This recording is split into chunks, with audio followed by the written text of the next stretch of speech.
Good morning. Welcome to the Bellingham Unitarian Fellowship. We're really glad you're here in person and also on Zoom. I'm Carrie Kenline. My pronouns are she, her, and I'll be your celebrant this morning. I want to wish you happy spring. Yesterday was the spring equinox, and it was actually springy. And it holds the promise of more light and warmth and flowers and possibilities returning. And I don't know about you, but I'm especially grateful for all signs of hope and renewal and in these very distressing times when so much that we care about seems to be under attack. So I'm also very grateful that we can gather together in this way. Judy Casper will be giving a tour of the church after the service today. Is Judy out there somewhere? She'll show up. Look for Judy. And we'd like you to know your way around the building and feel at home here. So ask where she is if it isn't obvious. Oh, she's there? There. Oh, there she is by the door. That's Judy. Okay. We hope that you will join us downstairs for coffee after the service, and also check out the many announcements in your order of service and the inserts. Now, Dylan Reek is going to play the cello for our prelude, and Dylan is Melanie's son, and we're so happy to welcome him back. He actually grew up in this church, starting in elementary school. He and his twin brother, Peter, took OWL classes and were active in the youth group and regional UU conferences. So, welcome, Dylan.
Thank you, Dylan. What a treat today. Good morning. My name is Sunny, and I am the minister here at Bellingham Unitarian Fellowship, or BUF, as it is affectionately known around here. My pronouns are she and her, and for those experiencing sight impairment, I am a white woman with fair skin and red hair, styled in a bun. I'm in my late 40s, and I am wearing reading glasses, a pink sweater, and black slacks. In November, we devoted a service to our Unitarian roots. After that service, someone approached me and said, "What about Universalism?" And I said, "Okay, we can do that." So today will be all about our Universalist roots. It also feels very fitting that we have provided today in your order of service a faith survey. Our Unitarian, Universalist, or UU tradition is a big spiritual tent, and our congregation counts among its members and friends folks from a variety of religious and non-religious backgrounds. To get a sense of just who we are, and also in an effort to meet you where you are, in BUF services and our offerings, Natalie Johnson, Tom Nicholas, and Wendy Howard have created this faith survey. And if you are willing and able, we would love for you to fill it out today, and you can give it to Natalie on your way out the door. She gave you a pencil on the way in, so she'll take your survey when we're done. And we appreciate your participation, and we look forward to seeing the results. In this little book, Unitarian Universalism, A Narrative History, which I've mentioned before and was my constant companion during divinity school, minister and professor of UU history David Bumbaugh writes, "Unitarian Universalism is a peculiar religious tradition in that what binds us is not so much a shared theology or even a shared response to the experience of the sacred, as it is a shared history.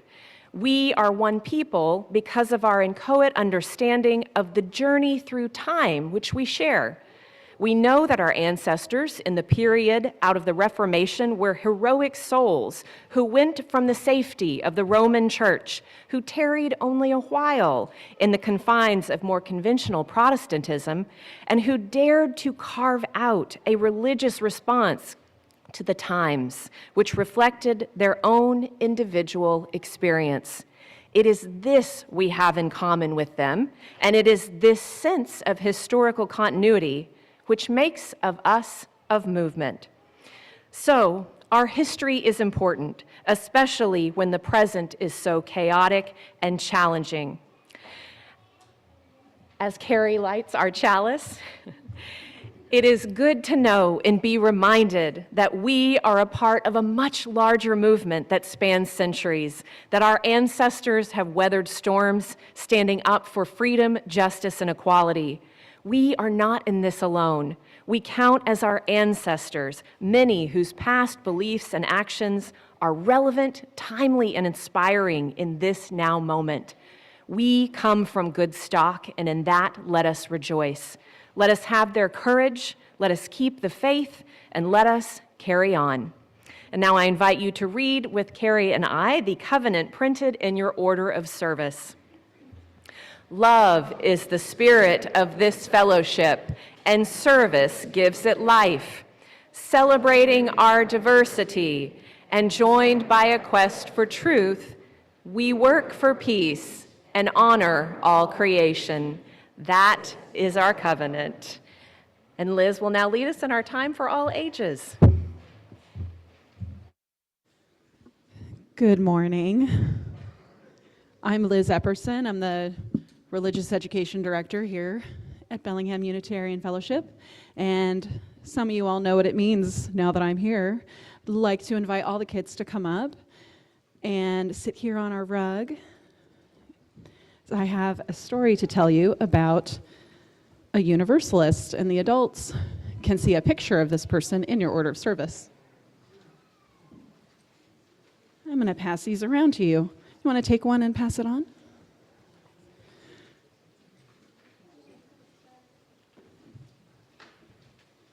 So I'm having the kids sit up here. I always invite them, but we're actually going to try something today. We're going to talk about someone named Judith Sargent Murray, who lived before the Revolutionary War in New England. Anyone here know what states make up New England? You ever hear of New England? It's not really a state, it's a group of states, and I come from one of those states, New Hampshire. But Judith is from Massachusetts. And I have you up here because, let me check my notes, I want to get the story right. She was from a wealthy family, and they had a prominent pew at the church, meaning up in front, like you all are, where everyone could see them. And she had to sit still. See if you guys can sit really still for hours while the preacher went on and on and on about a God who was angry with humans because they were evil and they must repent. Can you imagine sitting perfectly still for hours and hours, listening to someone go on and on and on about how bad you are? You guys are being really still, though. You're doing a good job. Anyway, she grew up, she got married, and one day, her dad took her to a church. And the preacher, his name was John Murray, he was talking about a totally different God. He was a Universalist, and he talked about a God who loves all of his children, and by that also the adults, because he was more like a parent who can see that people make mistakes, but that they matter, that they're inherently good, and that if we take care of each other and we're kind and do our best, then we're worthy of love. That God would love you even if you did something bad. They'd want you to fix it, but they'd still love you. And she was like, whoa. She was actually kind of like, wow, I kind of like this guy. And her husband had passed away. And so she got to go know John Murray, got to learn about Universalism, and they got married. And then something else that she did, which was really amazing, is she remembered what it was like to sit in the pews as a kid and how boring it was and how there wasn't really a way to teach kids about Universalism. And so she wrote curriculum for children at church, much like the kind of curriculum that you guys experience when you go upstairs with us today. So Judith Sargent Murray, we can thank her that church is a little bit more pleasant for children. And they sat really still. Can you imagine doing this for hours?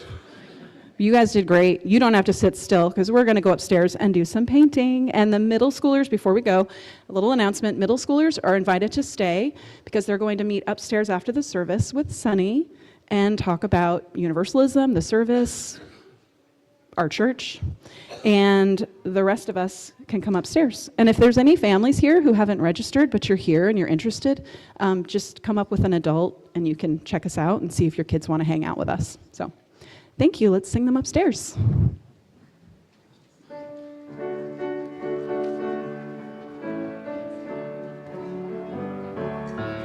We hold you in our love as you go, as you go.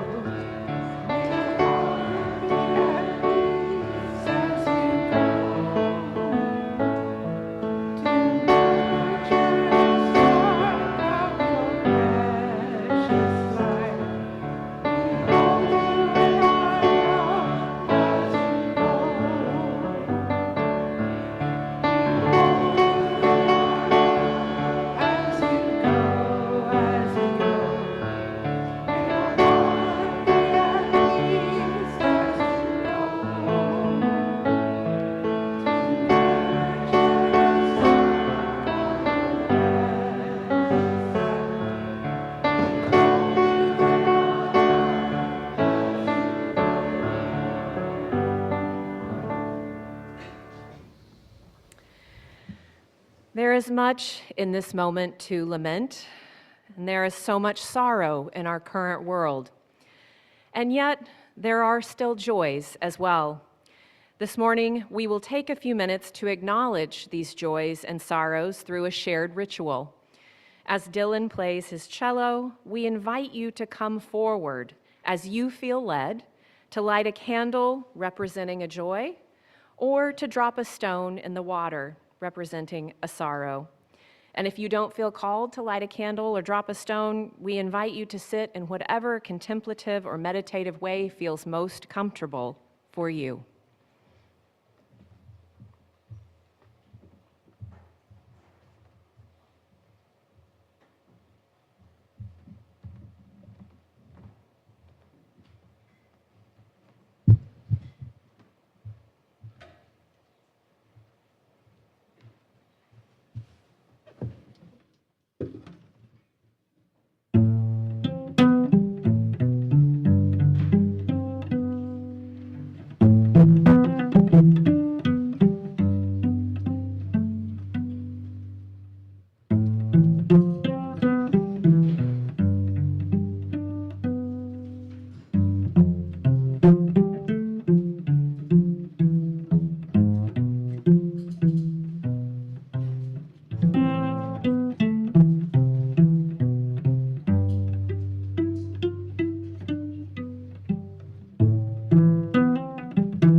I'm going to be reading a quote that is often attributed to that preacher husband of the woman you just heard about. His name was John Murray, and he was an 18th century Universalist. But the quote actually came from Alfred S. Cole, who was a minister, scholar, writer, librarian of the Universalist Historical Society, and also the professor of Unitarian Universalist history at Tufts University during the mid-20th century. That was hard to say. Anyway, he wrote about John Murray's ministry in his book, Our Liberal Heritage. He described John Murray as a preacher from the British Isles who came to America and became the most widely known and respected voice of American Universalism during the 1700s. This is the message he preached, according to Alfred S. Cole. Go out into the highways and byways of America, your new country. You may possess only a small light, but uncover it, let it shine. Use it in order to bring more light and understanding to the hearts and minds of men and women. Give them not hell, but hope and courage. Do not push them deeper into their theological despair, but preach the kindness and everlasting love of God. So we have an invitation in our Universalist heritage to uncover our lights and let them shine. So I invite you to rise in body and spirit and join me in singing This Little Light of Mine. It's number 118 in the Gray Hymnal, but you might just want to sing it.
As I said earlier today, and as we say just about every Sunday around here, welcome to Bellingham Unitarian Fellowship, or BUF. Although we are a Unitarian Universalist congregation, our name is not Bellingham Unitarian Universalist Fellowship. We are BUF, B-U-F, not BOOF, B-U-U-F. There are many other similarly named congregations in our tradition. Case in point, before coming to BUF, I was the ministerial intern at the Unitarian Society of New Haven, also a UU congregation. In fact, congregations across the country that are Unitarian Universalist in theology and practice are often Unitarian only in name. It's apparently been a trend since the Unitarians and the Universalist officially merged in 1961 to become our Unitarian Universalist tradition. Back in 1980, not too long after that merger, in an annual address on Universalist history, ethics, and theology, Reverend Dr. Gordon McKeeman called out this phenomenon. He said, "Now I'm going to tell you something that rankles me. It is hearing our religious movement spoken of as Unitarian. I am angered by that." McKeeman, who went on to receive some of our denomination's highest honors and served as president of Star King School for UU Ministry, had been pre-merger a leader in Universalism. It was dear to his heart. Perhaps the tendency to call our religious movement Unitarian emerged out of convenience. In 1959, 2 years before the merger, Reverend Walter Kring, a leading Unitarian voice, wrote an article entitled "A Case Against Merger." "It is difficult to explain," he said, "to new people what it means to be a Unitarian. How much longer would it take to explain Unitarian Universalist?" He was not wrong. The name of our beloved tradition is a mouthful, and explaining our faith is not always easy. But there may be more to this story, to this tendency to refer to our UU tradition and our UU congregations as simply Unitarian. And it likely has to do with more than mere convenience. In that same 1980 address on Universalist history, ethics, and theology that I mentioned a moment ago, Reverend McKeeman explained that the movement toward merger was viewed with misgivings by Universalists. Many of them were not certain, but that merge might in fact mean submerge, and that the Universalist would be deserting their tradition, and that historic Universalism would go into eclipse. You see, at the time of the merger in the mid-20th century, Universalism had been in decline for about a century. It was once the 5th largest denomination in the United States, having seen significant growth from its American origins around 1750 to its height in 1860. But by 1960, Universalism was not the force it once was. There are many reasons for the decline, but one of the biggest was that Universalism, with its theology of a God who is not wrathful but loving, and its arguments against hellfire and brimstone, that theology was no longer unique. In the words of UU historian and minister David Bumbaugh that I mentioned earlier, the Universalists succeeded in convincing the wider religious community to drop the emphasis on eternal punishment, thus allowing mainstream Protestantism to take over the theological ground the Universalists had staked out on their own. In other words, the Universalists had apparently evangelized themselves right out of a job. Whatever the reason or reasons for the decline, Universalism was in many ways the underdog going into the merger with the Unitarians in 1961. And they had another strike against them. Historically, the Universalists were, in Bumbaugh's words, from the wrong side of the tracks. Early Universalist preachers had been itinerant travelers and not part of the settled religious order. They often lacked formal education, and they traditionally served the lower classes and rural communities. This is just about the exact opposite of the Unitarians, who tended to be highly educated intellectuals who appealed to the upper classes. I love the way that Michelle Hunovan, a UU novelist and a writing professor at UCLA, describes the distinction between the two denominations in her book, Search. She writes, "I could go into some detail about the theological and class differences between the two groups, but suffice it to say that Ralph Waldo Emerson was a Unitarian and P.T. Barnum a Universalist."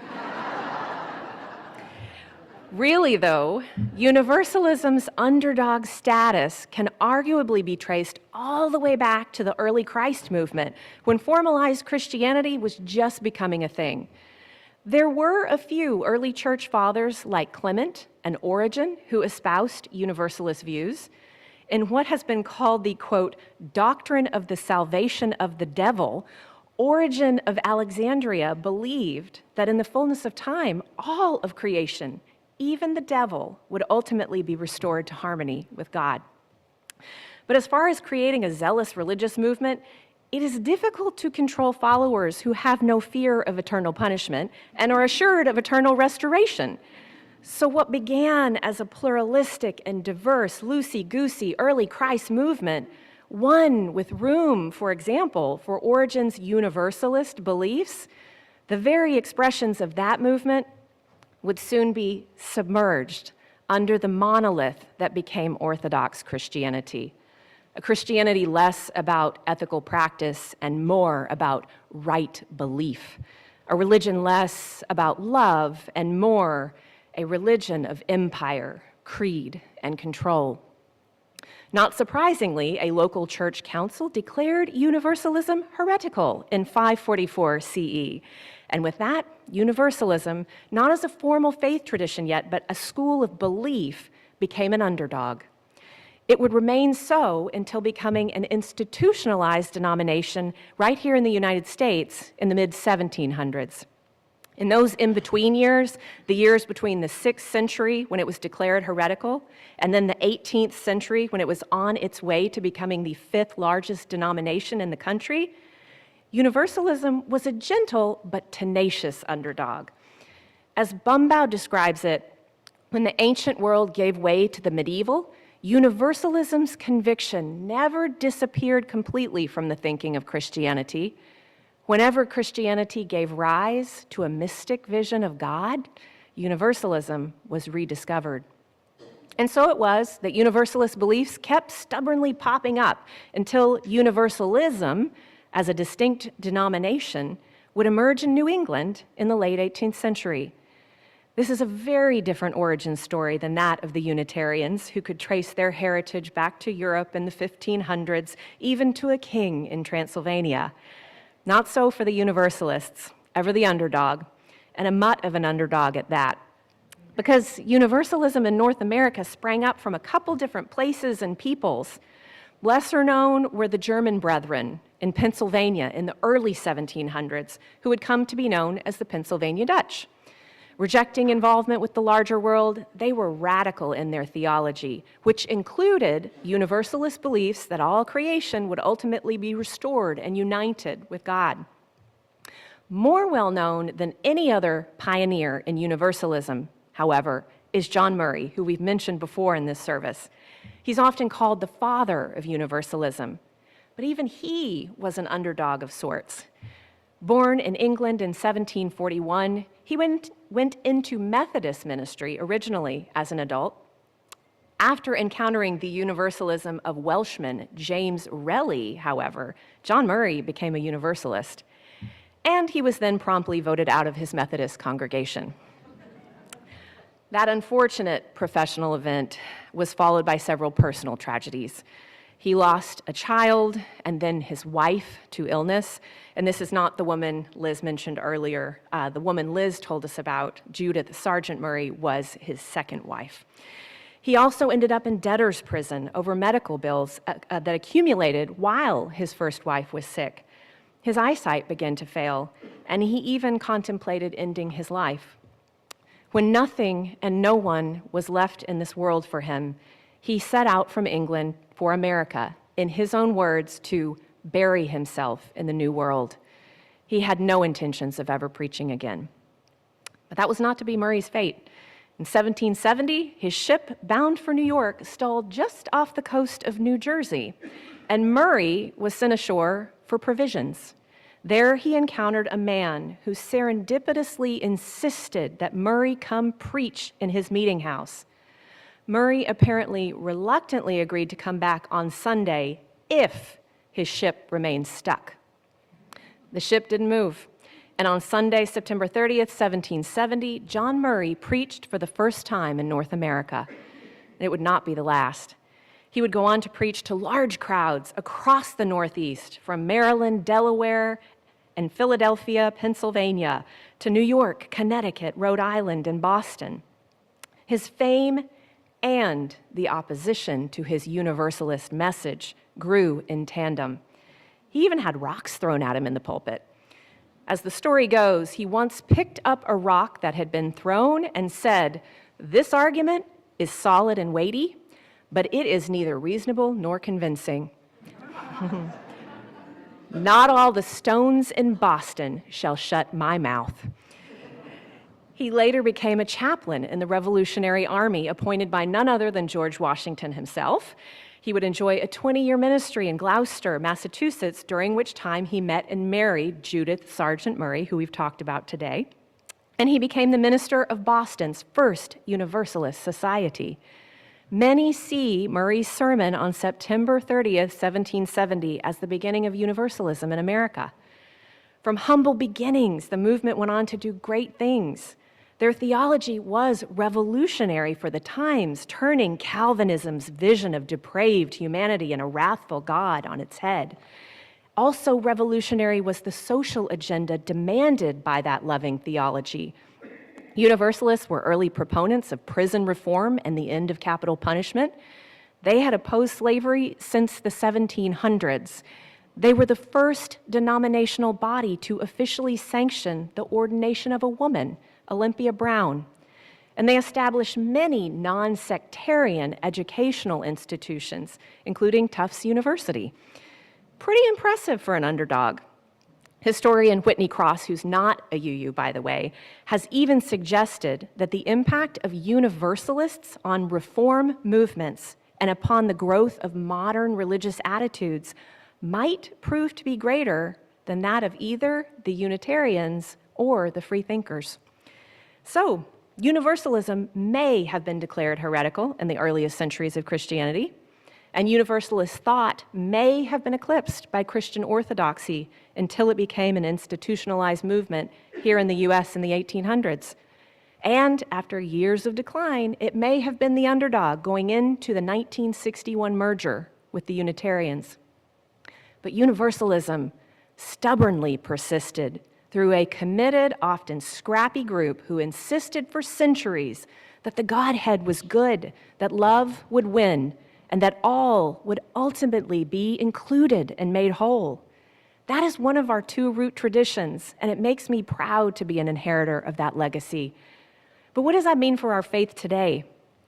Returning to Gordon McKeeman's talk in 1980 on Universalist history, ethics, and theology, McKeeman addressed the crowd saying, "I am not here to tell you about the past. I am here because I believe in the persistence of universalism, that universalism reflects the unchanging nature of reality. There are, therefore, new possibilities before us." Almost 50 years later, I see those possibilities still that McKeeman spoke of. I see them right here at Buff through folks like Natalie Johnson. Where are you now, Natalie? There she is, all the way in the back. Our board vice president, who shared right here from this pulpit just a couple weeks ago that she identifies as a 21st century Universalist, one who believes that, quote, God is love, as Universalists have believed for centuries, and one who subscribes to UU minister and theologian Forrest Church's vision of the divine, that it is the genius of the life force, that which is greater than all and yet present in each, the spirit that animates and impels and finally enfolds our lives into its own.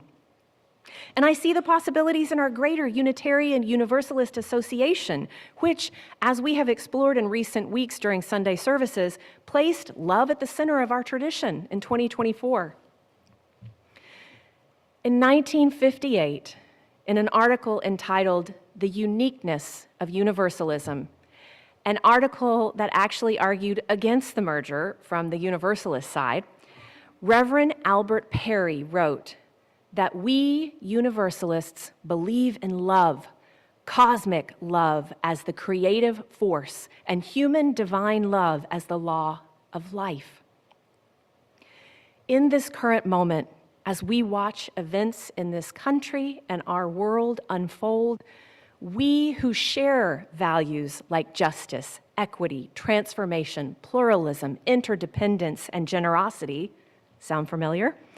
We who put love at the center, we may feel like the underdog. But take heart and have courage. We come from, We are surrounded by religious ancestors who were branded as heretics, who empire tried to snuff out, who stubbornly refused to let go of their belief in cosmic love as the creative force and human divine love as the law of life. This is the stuff from which we come, and it can inspire and inform where we go from here. Our theology has evolved. Heavenly salvation for all is no longer our stated end game. But may we, as modern-day Unitarian Universalists, work as agents of earthly salvation, affirming and promoting our shared values in the world, putting love at the center as we carry forward the legacy of our stubbornly persistent Universalist ancestors. And now I invite Chalice Choir up.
together, because there are things we can do together that we can't do alone.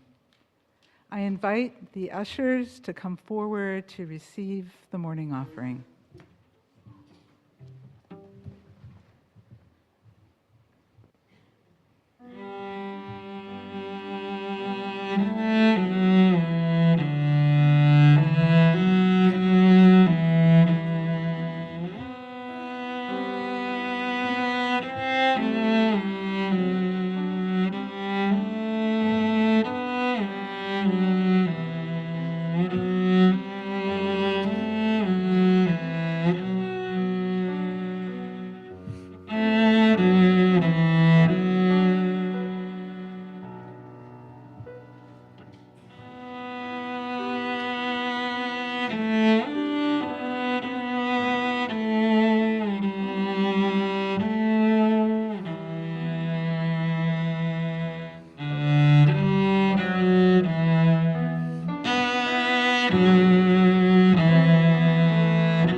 Oh, that was so wonderful. Thank you.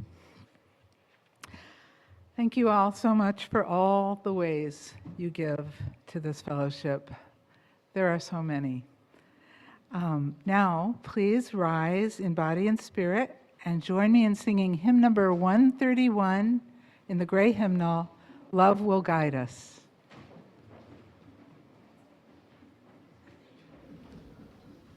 Guide us.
And now, as we leave this sacred space and go back out into the world, may we find inspiration in Universalism's stubborn existence. May we remember the ancestors who refused to give up on cosmic love as the creative force, and may we be agents of a better world. As Carrie extinguishes our chalice, I affirm that we extinguish this flame, but not the light of truth, the warmth of community, or the fire of commitment. These we carry in our hearts until we are together again. And now I invite you to join in our closing song, Circle Round for Freedom, as we circle around the sanctuary.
I have to catch somebody.